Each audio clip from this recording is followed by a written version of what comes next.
Finish the sentence for me. I've learned that the strongest people blank.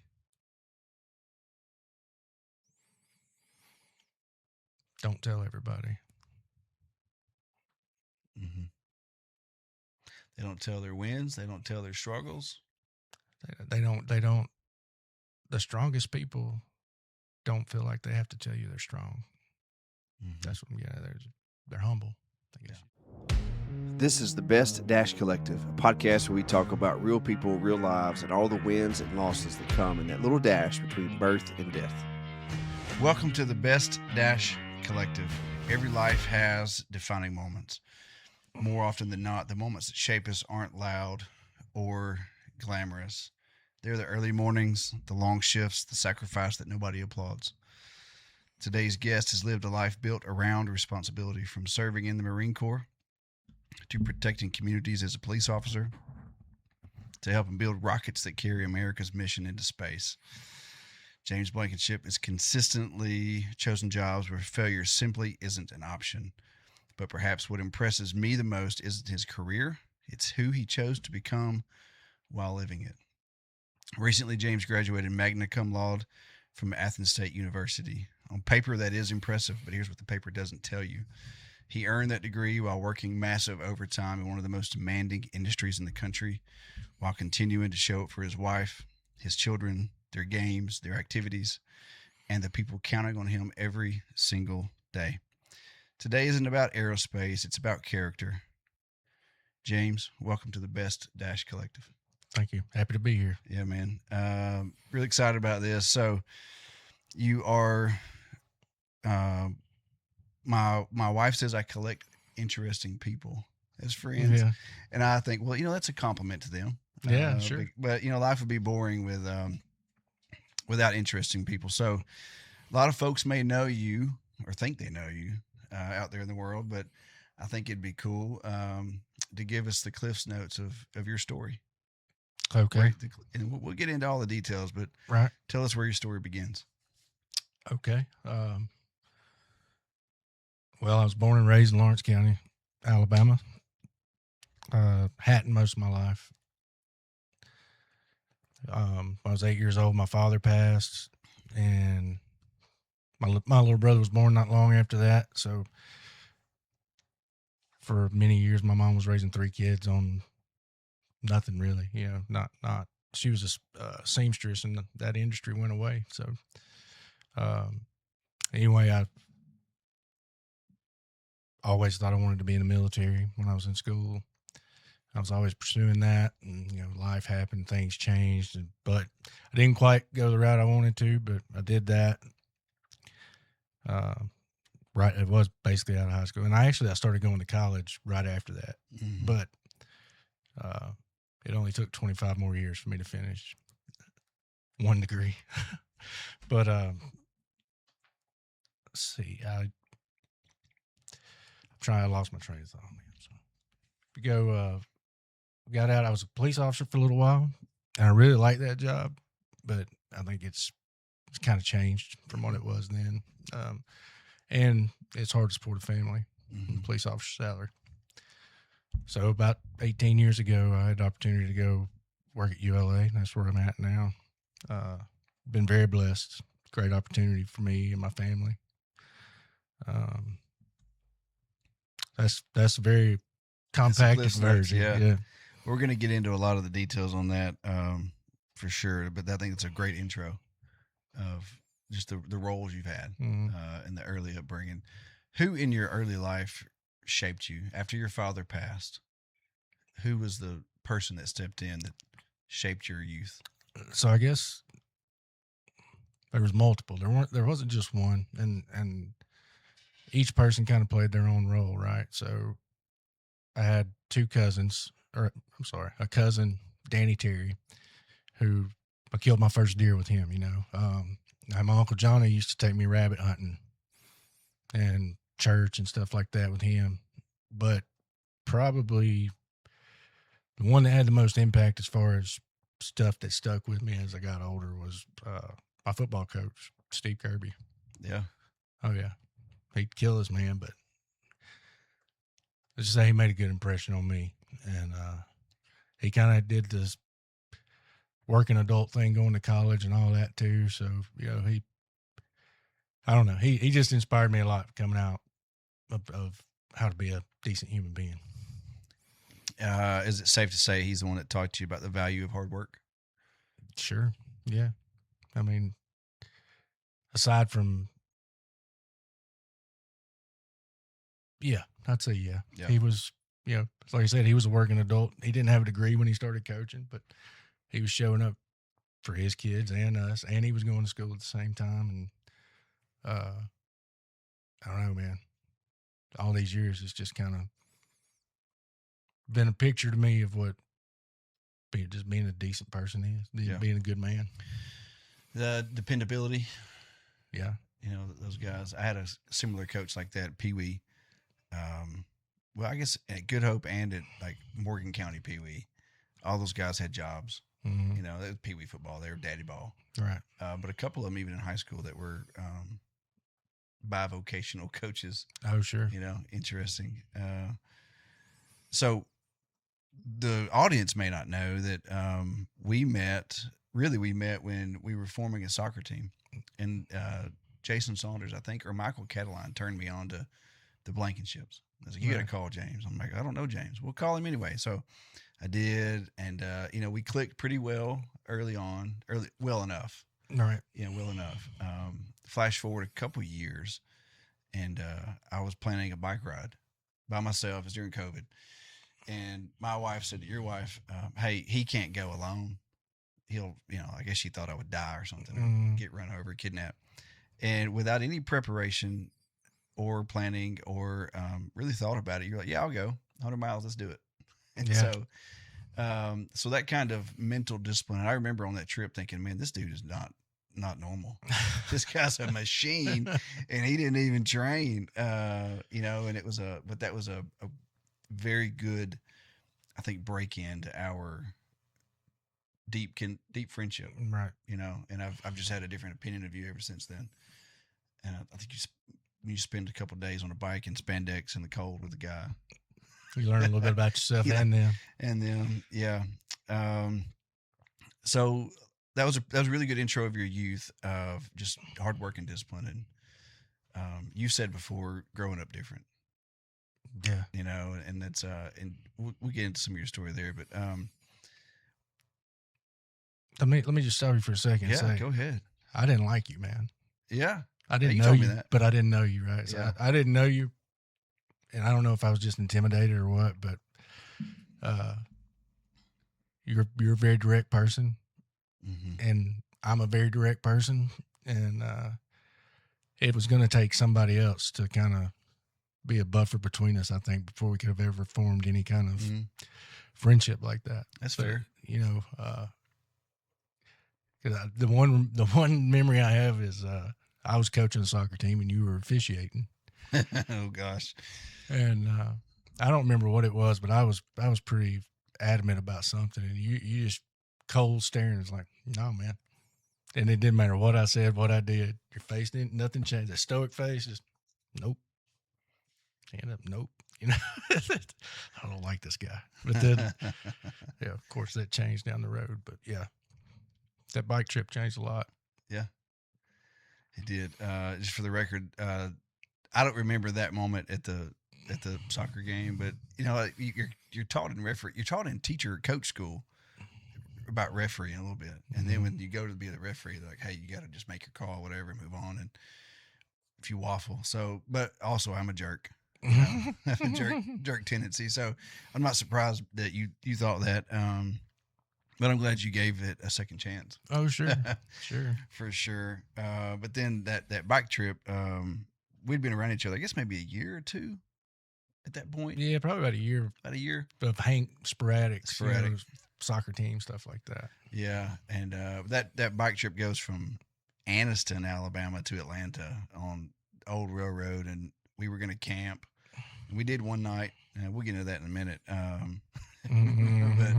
oh man, what a trip! It was a good time. Yeah. So you got out of high school, and Coach Kirby put a lot into you, and then you set off in the Marine Corps. Well, I actually joined the reserves right out Okay. of high school. I was just going to do the reserves due to some other stuff going on. But I ended up volunteering for about half of my contract. I volunteered for active duty, helping recruiters, and that's what I was doing for the last 3 years that I was in, was basically being a recruiter for the Marines. But some of the best times of my life, man. Yeah. Nothing like being around other Marines. Sure. So I only know a couple well, you and Sean Goss. Mm. I guess I know a few more, but I know you Right. well, Sean. What is it that you guys learned there that makes y'all different? So That we're, I would say this, like, obviously, every Marine I know kind of has the same mentality as they're now adults and not in active duty. Like, they're still just tough dudes, very consistent and dependable guys. What are y'all taught then that makes that come out for the rest of your life? So you were talking about the mental toughness on the bike trip, and that's one of the things that I remember most from boot camp is just one day we're doing a run and there's people falling out, all over the place, and we get done, and the way it's laid out is that we had 3 drill instructors, and you had a senior drill instructor who's like mama, like he kind of keeps the other ones in check a little bit. After that run, he got us all together and he gave us this whole talk, and probably about 3 or 4 weeks in, and he said, your body don't know how to quit. It's going to go till there's no more fuel, and you're not going to run out of fuel. You're eating, drinking, whatever, staying hydrated. So just get that in your head, that your body don't know how to quit. And when your mind starts giving you that suggestion, just find a way to block that. Your body's going to keep going for you. And that's honestly, with the bike rides and the runs I've done and all the different things, that's the mentality I've had with that. As far as there's a lot of focus on the collective good at boot camp. If one guy messes up, everybody pays, so you learn quick to look out for each other.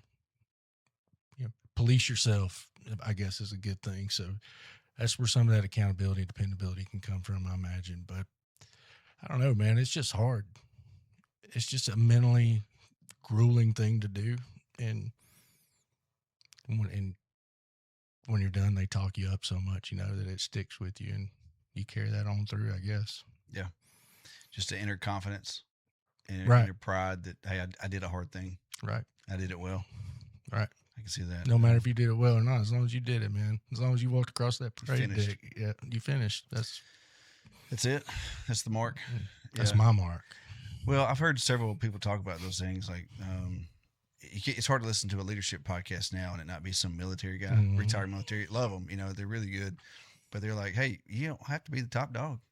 Just don't be last. Right. Just get through. Right. Because that's what he said. Ultimately, when you get done with your training, like, that's what you're hoping is everybody just gets home.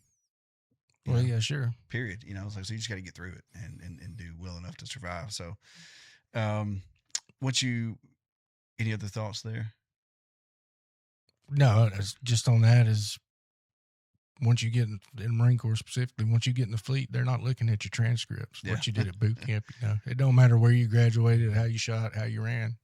You just got to get there. Yeah. And it's all mental for the most part.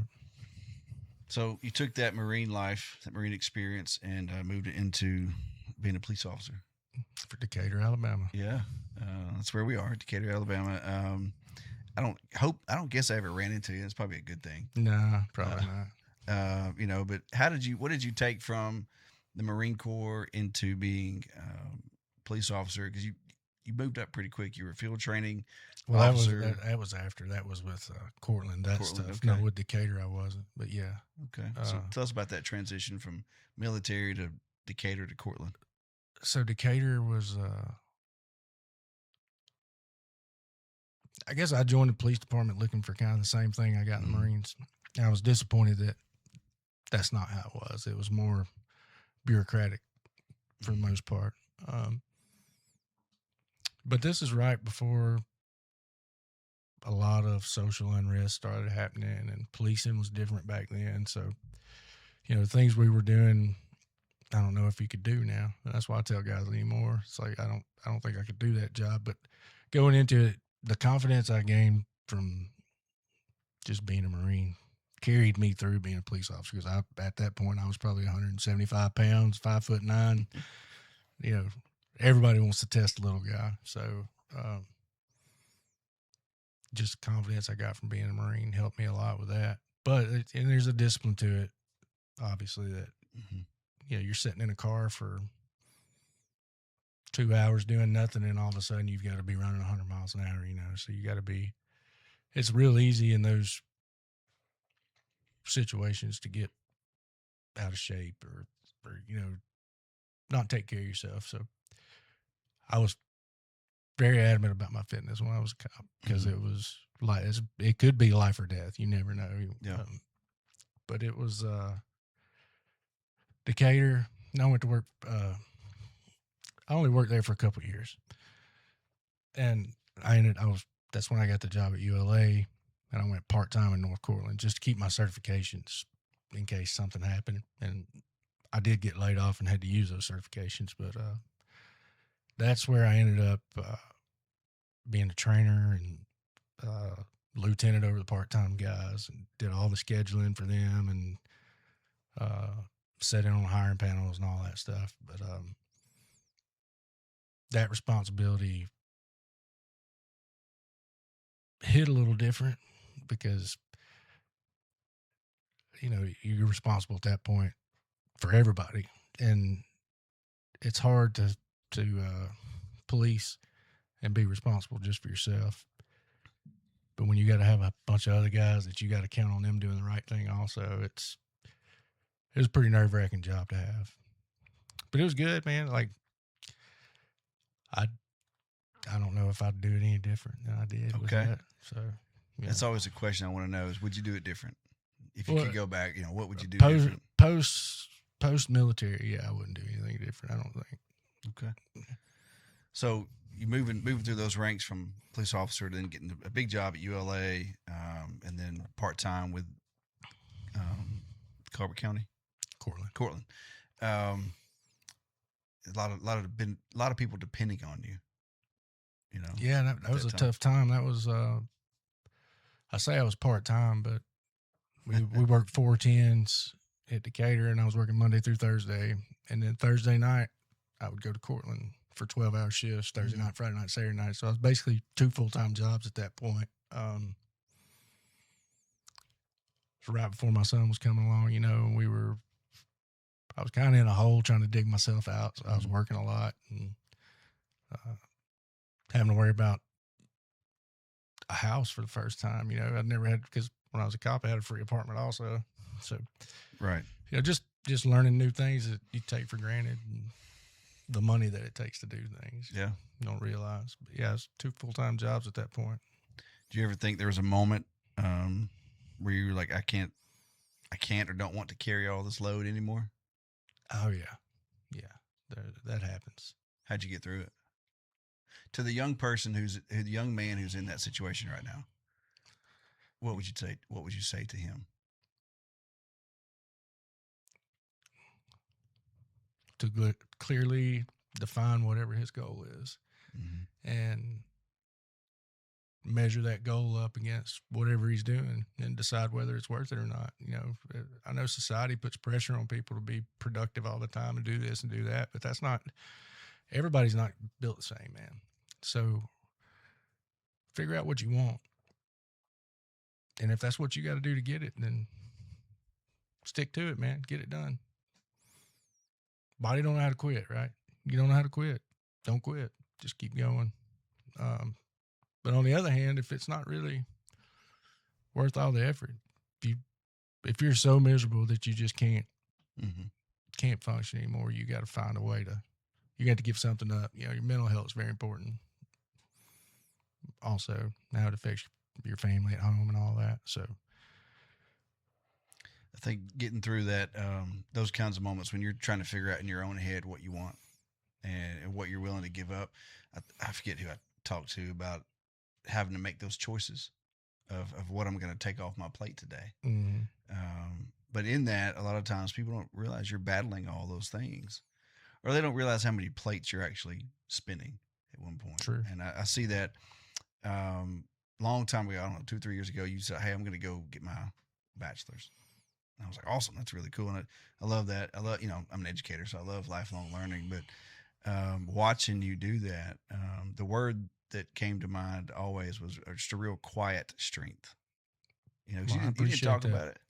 Yeah, I've got to think about talking about things I've I- learned as I've gotten older. Yeah, I'm actually surprised you even came on this show because you don't like to talk about yourself. Yeah, I don't. But you did, and you doing that. I mentioned in the promo, the intro, you working a full time job. You got 3 active children. A wife that needs your attention, and all the family dynamics and work and school, Hmm. right? And that's impressive. Well, I appreciate You that. know, I went with your graduation, and I was like, that's pretty cool. I tried not to be a little crybaby at the end. No, hey man, I'm happy you were there and happy for Yeah. me. So Well, it was, but that says a lot about your character because it didn't look like anything missed on the outside, and I'm sure there were moments, but what was it like going back, being a full time dad, full time husband, full time worker, not just worker, like you're in charge of some stuff out there. What was it like going through all that, and how did you mentally keep balanced to make it through? um, it was intentional, I guess is what I should say. That and I'm the same way with work most of the time. Sometimes I have to flex, but I'm going to show up to my kids' sports. I'm going to coach if they want me to coach. I'm going to do the things with my family that they need a father to do. Uh, not all kids have that luxury, or Mm-hmm. even if they do have that luxury, they may have somebody that's not involved. So I'm going to make sure mine never question that. So with that in mind, it was usually, and I only did a couple classes at a time. It took me a very long time because there was one semester where I overloaded and it stressed me out, and I was having to go to their practices and do homework at practice and stuff. So I backed off after that, but it was wait until they go to bed. Everybody's in bed, and then go sit in the corner and knock out a lesson here, a lesson there. A lot of using my lunch at work to the time to do it. But with online school now, it's so much more convenient that it takes a lot of the pressure off of the scheduling and all when you can kind of do it on your own terms, your own time. Yeah. What do you think your kids saw? What do you think they learned from watching you do that?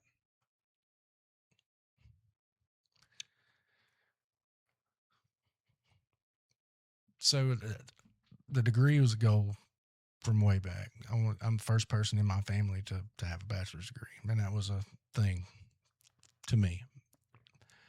So I guess what I would hope they'd learn is it's important when you set a goal that you don't quit on it. You work towards it and do whatever it takes within reason to get to that goal.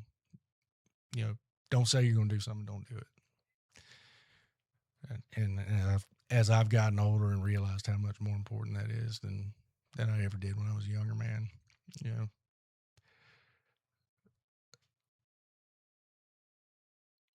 yeah, it's important to do what you say you're going to do. I'll just say that. Just follow through. Mm-hmm. I think that is absolutely true.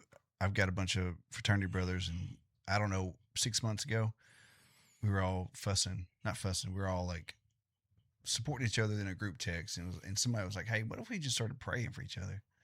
Or what if we started on Sunday mornings getting together?" So now we have a call, but we have a 7:30. It's now shifted to 8, but we have a call and we talk about our week prior and a week coming up. And that's the consistent theme is just don't quit. Right. And if you say you're going to do it, whatever you got to do for your wife or your children, just do it. Right. And let the other things, and there's a little bit of sacrifice there, but that's the common theme is just keep your word.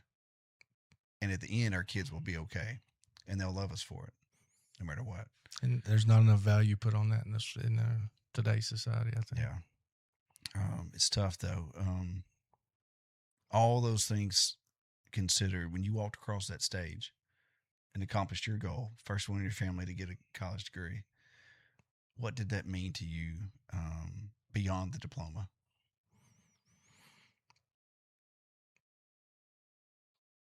It was obviously an emotional moment for me because it's something that I'm not gonna say a high bar, but it was a goal that I wasn't sure I'd ever make it to. Mm-hmm. I I was proud of myself. I don't say that very often. I don't You should, though. but I hope my kids saw more than anything. I hope my kids saw that it's important to do those things when you say you're going to do them, and to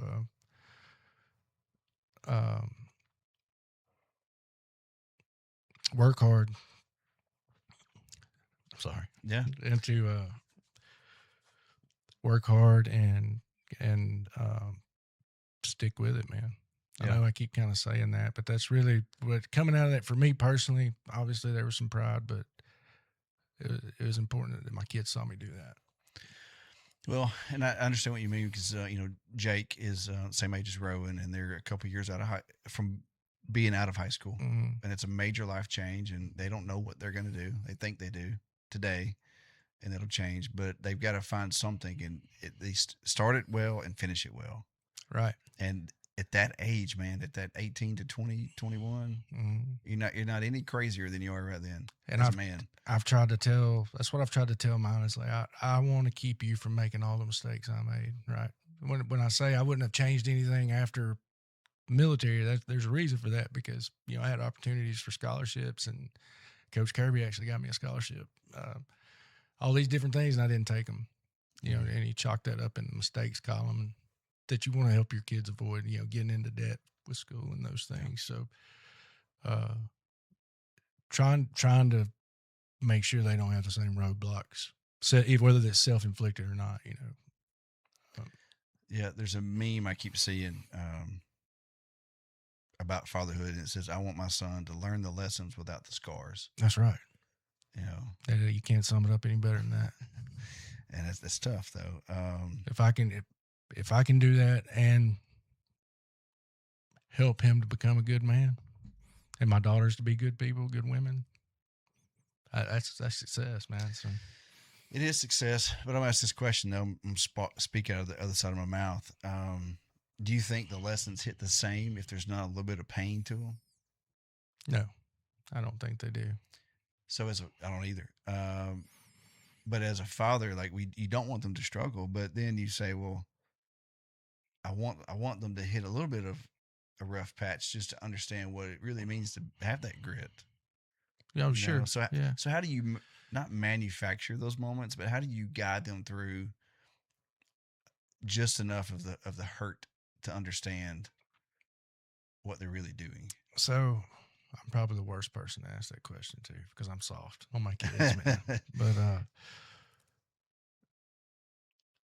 an example being in the past when we've had issues with grades or whatever, not turning in homework, my suggestion was always, don't say anything. Say something to them, say, why didn't you do this? And then just move on. Don't go right behind them, picking up after them. Don't go right behind them, making sure they're doing what they're supposed to be doing. So with the grades, if they don't do what they're supposed to be doing, it's going to show up in about 6 weeks. Yeah. We're going to find out. And then that's where you put the pain in. And it sucks, man. Like, I always thought that was so cliche, though. It hurts me more than it hurts you, but there's nothing more true than that, right? So,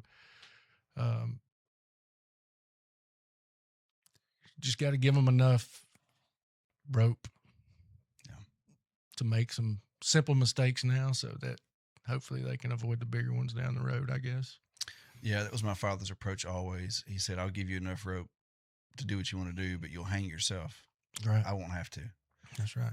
And I was a kid, I kind of got that. Now that my son's 16 and driving and experiencing life and all the things he could get into, he's around them. I'm like, okay, well, now I get it fully. Right. What my father was saying. Right. And I've given Rowan that line just today, actually. We're talking about the rest of the summer. So, but I think that's right. Just letting them hit a little bit, and then being there when they bounce off the wall. Yeah, help them back up. Yeah. Let's switch gears a little bit. Let's talk about things that go boom, or things that are not supposed to go boom. Okay. All right. And rockets and building people. So you've got your Delta 4 shirt on today. Mhm. That's really cool. It's a good looking shirt. Thanks. One of my favorites. It is. It fits you well. Thanks. It's a good color. It doesn't match your eyes, though. It does not.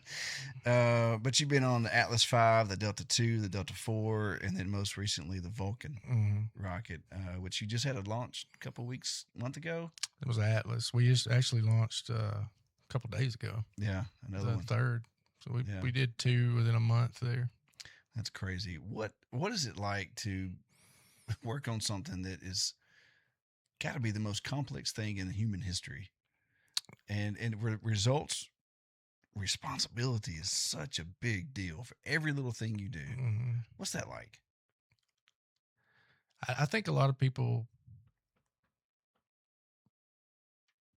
I don't know. So what it's like working on it is it's pretty awesome when you stand back and look at it and you think that, all these systems are tied together, and I mean, this is going to put something in space that's going to give us a capability or help somebody else, whatever it is.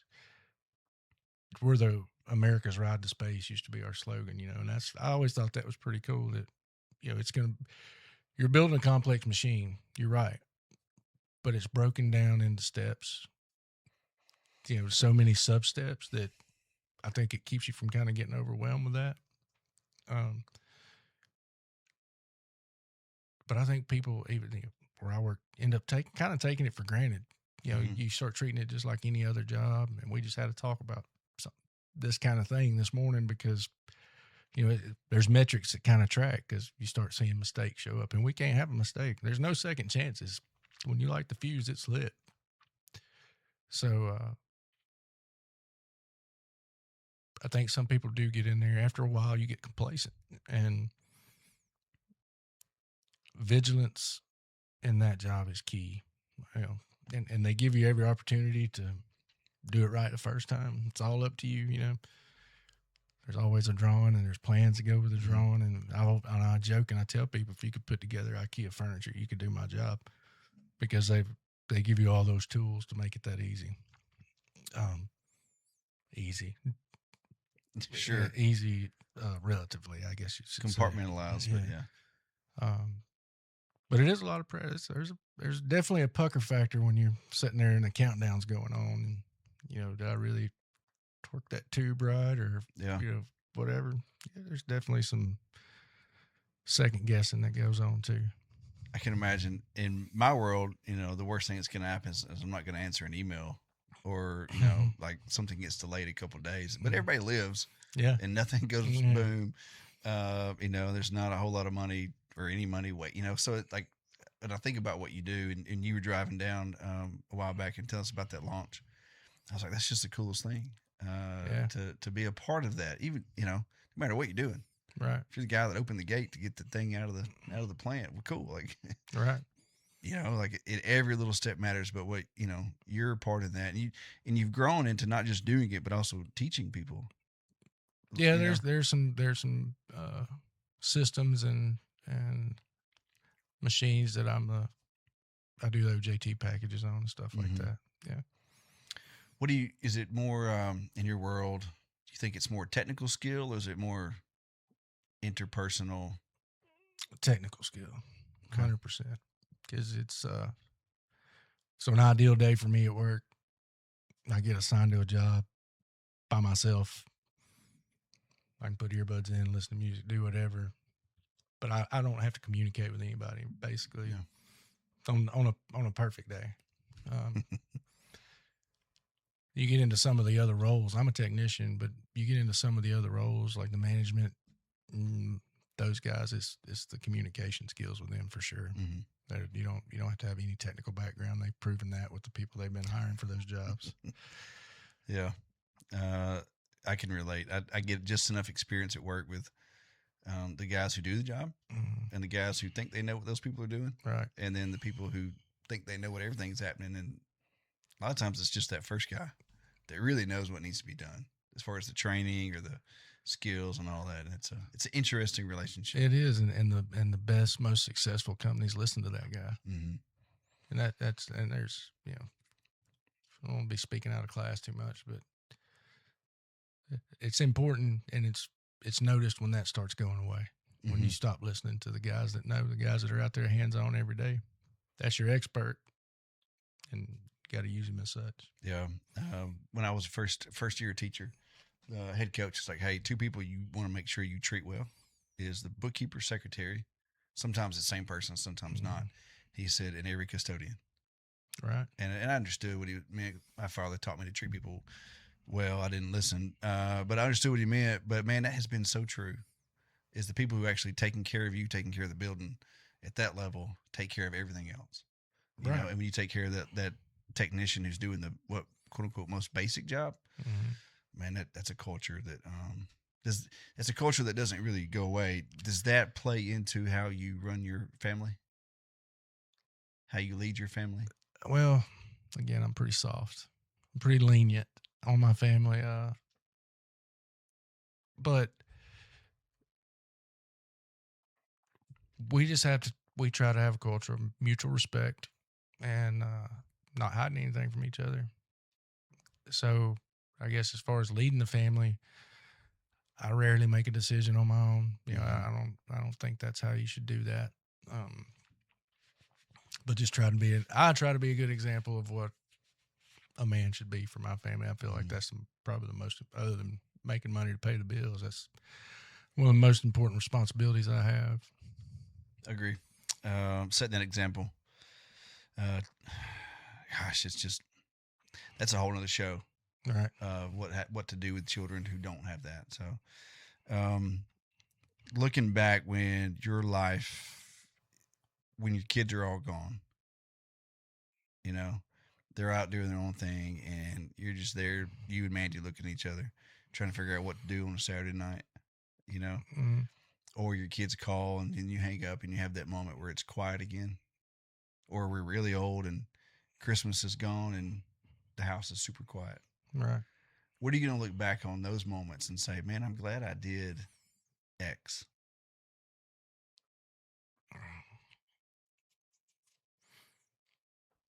Oh man, there's so many I could choose from with that. I would say put a premium on spending time with my kids, man, and being there for everything. I don't care if it's awards day at school, whatever, even the smallest thing. Everybody, I don't care if you think it's important or not. They think it's important, so showing up. That and our Christmas trips, probably. That's probably the one thing that I'll look back and be like, man, I'm so glad, because we've made a lot of memories with our kids on those trips. Dive into that a little bit, because it is really cool what you guys do. Tell that story. Tell that whole thing. I don't remember exactly. I don't remember exactly how it ended up coming about, but the kids were smaller. It's been, 6 or 7 years ago, I guess. Mandy just came to me one day and said, "Hey, let's just." She loves to travel anyway, so she was looking for an excuse to take another trip, I think. But she said, "We buy the kids stuff all year. They've got everything they need. So let's just take a trip instead of buying Christmas presents." And the kids were small then, so it was real easy to say that that's what we're going to do. And we did that first year. It was great. But every year after that, we left it up to them. So, do you want presents or do you want to go on a trip? And a couple of years down the road, they said they wanted to get presents that year. So cool. We bought them their presents and stuff. And man, I'm not kidding. It was probably 15 minutes after they opened them all up. They was, God, I wish we'd have went on a trip. So it's not been a question since, Okay. We just, every Christmas, usually on Christmas morning, we're flying somewhere. How do you decide where? Do they know where you're going? They find out at the airport. So y'all plan the whole thing. Mandy plans the whole. Okay, yeah, okay, so yeah, fair, yeah. So Mandy plans all this stuff. Did you know where you're going? Yeah, I do. Okay. Yeah. No, I'm in on it. Yeah. Okay. So then you get them up and you get all the stuff. Now, but you got to pack clothes and stuff. So, like, do they get some kind of a clue? Like, am I packing long pants or Well, packing a bikini or? So periodically leading up to it, she'll give them a little hint. That'll be like kind of almost like an advent calendar style thing where, yeah. you know, here's your hint about what we're doing. And she'll narrow it down to 10 places and then 5 places, or say it's hot or cold, pick one, either tell them we're going somewhere warm or somewhere cold or something. Okay. So up until the day, they'll have a pretty good idea of what type of trip it's going to be, just not exactly where it's going to be. We went to Vegas, San Diego, St. Louis. We've been all over the place, and this last one we were in Dominican Republic, and that was probably the girls' favorite I know so far. Yeah. Did they like the sand there? The Dominican Republic sand? I don't know. They comment on it. I don't remember any kind of comment on the sand. We were at a resort, and Okay. all I remember is them eating a lot. Everything. Yeah. Yeah. We were. I remember the sand in the Dominican is like not clay, but like it's not. It looks fluffy like orange beach sand, Mm-hmm. but it's like dense. I don't know, but not wet. I don't know. I can't describe it. I can't remember if we even. I don't think we had a day where we just went down to the beach when we were there. Well, you don't really have to at those places. No, we had plenty to do. That's really cool. Every time you tell that story about how you do it, where you're going, I just love that mystique. But that's a cool memory. I think everybody should do it, man. It's the best. Yeah, that's fun. They're gonna love that. I got 2 questions for you. 2 questions, hard questions left. Now, on a very personal note, we've talked a lot about the struggles of just life. And sometimes we feel as men, husbands, fathers, we feel overwhelmed. If someone was listening to this and they were feeling that, as for whatever role they're playing, what would you tell them about managing that anxiety, that stress, or working through to find that peace? I would tell them to take advice I probably wouldn't have taken 5 years ago. I'm a really introverted person. I don't have FOMO. I'm good being at the house by myself. And as such, I've got less than a handful of people I call that true friends, that I feel like I could call anytime.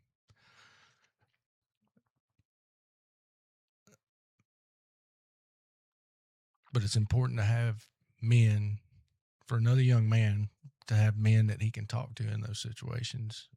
Because that's the only way you're going to get through it and be healthy at the end, I think, is to have somebody to talk to. And some people may say a therapist is the same, but it's not. A therapist don't know you like your friends know you.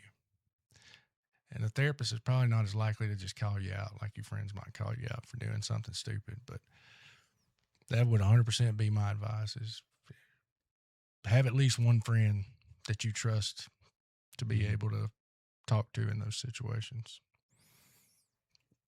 And you'll eventually get there. It may take some time and it may hurt for a little while, but you'll eventually get there. Mm-hmm. That's solid advice. Finish this sentence for me.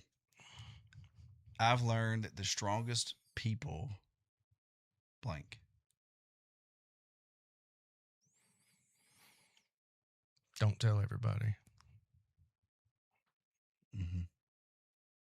They don't tell their wins. They don't tell their struggles. They don't. The strongest people don't feel like they have to tell you they're strong. Mm-hmm. That's what. Yeah, they're humble. I guess you should say. You just see it. You just see them show up all the time. Right. I love that. Last question. If your grandkids hear this one day, Papa James, we think Papa James. Yeah, I don't know. We had. I hope we don't have to go down that road for a long time. But. Yeah, I told Rowan that he's not ready for Papa Hootie and Granny Kiki. So, but if whatever they end up calling you, I'm gonna say it's Papa James. Okay. They hear this one day on some device we've not even thought of yet. What do you want them to learn about you as you sit right here today?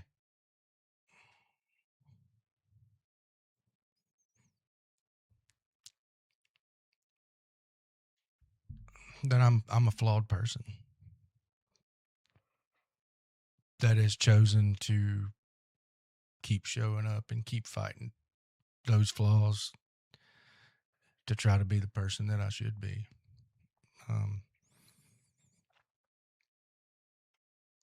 I think it's another thing is these false images that people have, these fake personas or whatever. Everybody feels like they got to present a certain way to everybody, and I've got all the flaws, man. And I hope they'll see at that point that I was able to overcome those flaws with all the different mechanisms it takes. Right? It's not just me, but that I'm a flawed person that chose to keep showing up. I love that. That's all we can hope for. Yeah. Yeah. Kept showing up. Okay. Rapid fire. Okay. Oh, boy. You ready? Yeah. All right. Coffee or energy drinks? Coffee. Early mornings or late nights? Neither. Marine Corps or aerospace? Marine Which Corps. challenge you more? Okay. Fair. One word that describes your leadership. Direct. What's one tool that every young person needs besides a technical skill?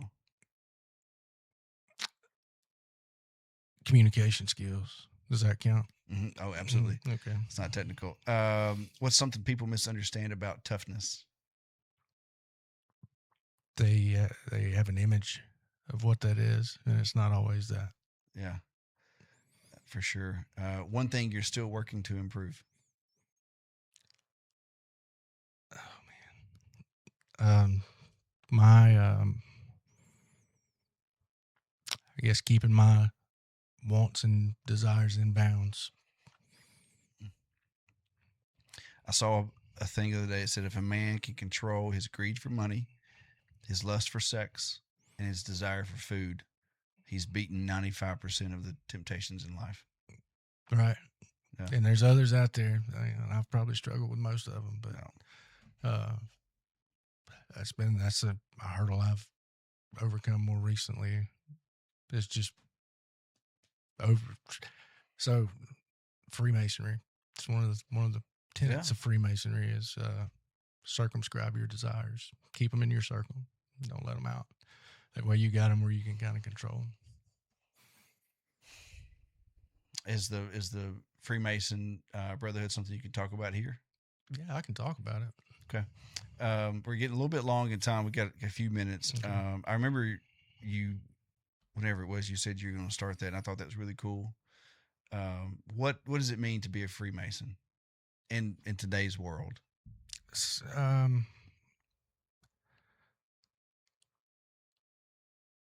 Well, so the intent is to make good men better men, right? And it's basically a fraternity. Mm-hmm. Like you're saying, it's a place to connect with other guys. But the founding principles are charity and brotherly love.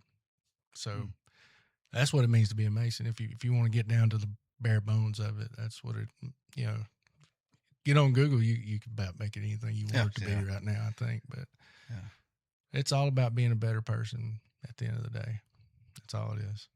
You feel like that's helped you grow in that sense? The lessons. If you pay attention to the lessons you learn. So basically, they take the tools, Mason's tools, and kind of use those as models for behavior and actions and things, and apply them in a way that you can apply it to your life using the Mason's tools. And if you listen to those lessons, it definitely help you become a better person, better man for sure. So if you're a young man, old man, middle-aged man that wants to join the Masons, how does that happen? You just got to ask one, or you can go online. It's not as popular as it used to be. Mm-hmm. So there's a lot of older members now, and there's kind of a big age gap. But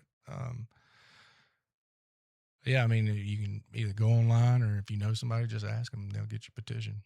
Yeah, there's a local lodge all over the place. Just about every town, if they've got a traffic light, they've definitely got a Mason's lodge. Yeah, I see them all the time. The buildings always look the same in Alabama a lot of times. Yeah, I think they're starting to get away from that a little bit now, but they usually have an upstairs and downstairs kind of thing going on. Yeah. The older ones. That's cool. I've got several friends that are Masons, so when you did that, it was impressive to me. 'Cause it's not easy, to get through all that stuff, No, I appreciate all the that. learning. So it's cool. It is a lot to take in. Yeah, you got to be a curious mind. Speaking of curious, you have this thing on the desk, and I don't know what it is. And I'm sure if anybody's watched, they're like, "What is this thing?" There's just never been a thing on the table. So it's a piece of wood with some copper tubing, and there's a sliding ring on top of the. What is this thing? It's an abacus. Not really. No, that's we're counting to 3. Yeah. So your show's called The Best Dash Collective, right? Uh-huh. And this is what I had in mind with it was it's like a dash. Okay. The copper tube's like a dash. And then that's for you, Rowan, and Kyla. Oh wow. So your best dash with your best people. That was the idea behind it. Well, that is infinitely deeper than I thought it would be. And I'm not going to say a lot of words because that's very cool. And there's some intentional imperfections that I left Yeah. because nobody's life's perfect, right? And there's one Easter egg you might find. Yeah, I'll have to dig into it some other time because it's really dusty in here. I don't know if boy, this dust in this building is tough. I appreciate that. Yeah, for sure, man. Yeah, that's who you are. Very intentional and thoughtful, I appreciate that. kind human. Not the salty marine that I thought you were. So, man, listen, I appreciate this conversation. It is exactly what I thought it would be. Real and tough and direct and truthful. What I know about you is you keep your word. You're the friend that my dad told me about a long time ago. Yeah. He said, if you can count on your hand 5 people, you're rich. And I'm so rich. So I appreciate that. Appreciate you being here. I appreciate being here. Humble and strong and dependable and all the things that young men need to see. And I'm glad that my son's around and gets to see that in you. The same for you. Yeah, that's good stuff. Well, good. Well, remember, all you guys listening out there, your life is not defined by the dates. It's defined by the little dash in between those two. So that's right. Yeah, man. We'll see you guys next time. Thanks for listening to the Best Dash Collective. Remember to like, subscribe, and share on all your favorite podcast platforms. See you next time.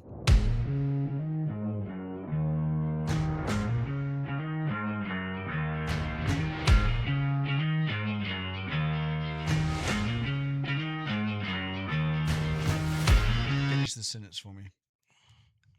I've learned that the strongest people blank.